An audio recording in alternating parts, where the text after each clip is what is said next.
देहरादून में बादल फटने से अब तक 13 लोगों की मौत की सूचना है। हम बार बार कह रहे हैं कि देहरादून जैसे मैदानी इलाके में बादल फटने की यह घटना खतरनाक है और इसे आप सिर्फ ये समझकर मत देखिए ये देहरादून की घटना है। ये पटना, दिल्ली, मुंबई, भोपाल और लखनऊ में रहने वाले लोगों के लिए भी खतरे की घंटी है, क्योंकि देहरादून पहाड़ी क्षेत्र नहीं है, मैदानी इलाका है। एक्सपर्ट्स का मानना है कि देहरादून में जो आपदा आई वो पूरी तरीके से बादल फटने की घटना है भी नहीं। इसकी वजह यह है कि अगर मानकों के हिसाब से जाएं तो बादल फटना तभी माना जाता है जब 1 घंटे में 100 मिलीमीटर बारिश हो, लेकिन देहरादून में 1 घंटे में 67 मिलीमीटर बारिश हुई।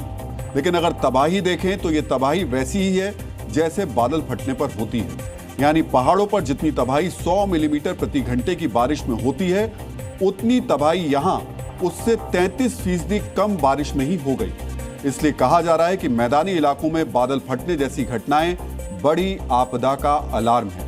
इसे आप ऐसे भी समझ सकते हैं कि देखिए, आमतौर पर बादल फटने की घटनाएं समुद्र तल से 1000 से 2500 मीटर की ऊंचाई पर होती है, जहां बादलों का घनत्व ज्यादा होता है। लेकिन देहरादून तो समुद्र तल से सिर्फ 650 मीटर की ऊंचाई पर है। यहां आप भी सोच रहे होंगे कि बादल ज्यादा ऊंचाई वाले इलाकों में ही क्यों फटते हैं और अब यह घटना मैदानी इलाकों की तरफ क्यों बढ़ रही है। तो इसका कारण बहुत ध्यान से समझने की जरूरत है। बादल तब फटता है जब अचानक से काफी ज्यादा बारिश होती है।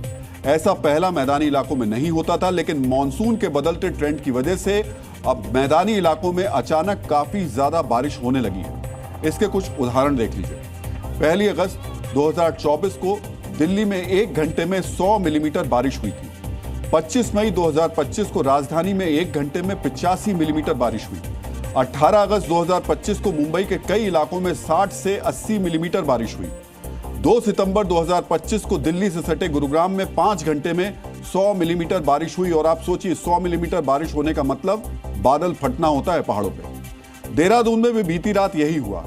1 घंटे के अंदर करीब 70 मिलीमीटर बारिश, जिसकी वजह से नदी नाले उफान पर आ गए और इस वक्त चारों ओर तबाही दिखाई दे रही है।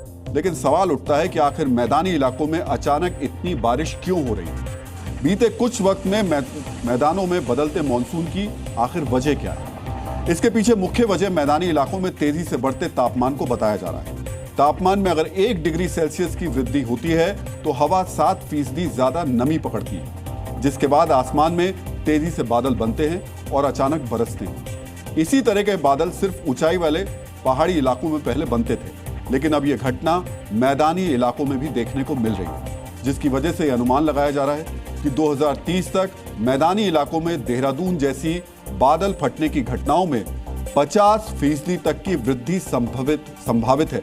फिर से सुन लीजिए, 2030 तक बादल फटने की जो घटनाएं हैं वो देहरादून जैसी मैदानी इलाकों में 50% तक हो सकती हैं। यानी जो आपदा अब तक सिर्फ पहाड़ों पर आती थी वो अब मैदानी इलाकों में न्यू नॉर्मल हो जाएगी।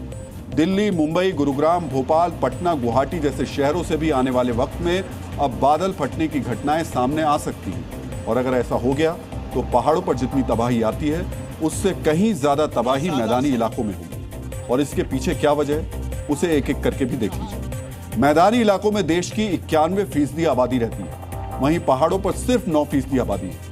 ऐसे में खतरा कितना बड़ा है इसका अंदाजा लगाना मुश्किल नहीं है।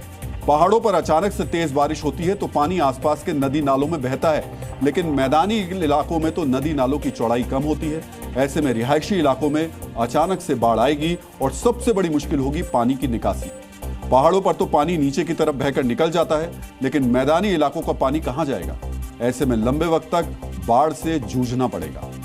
आने वाले सालों में मानसून मैदानी इलाकों में ज्यादा परेशान करने वाला है, लेकिन अनुमान एक ये भी है कि इस साल सर्दी भी कड़ाके की पड़ने वाली है। अमेरिका की नेशनल वेदर सर्विस ने यह चेतावनी दी है कि अक्टूबर से दिसंबर तक भारत में कड़ाके की ठंड पड़ने वाली है।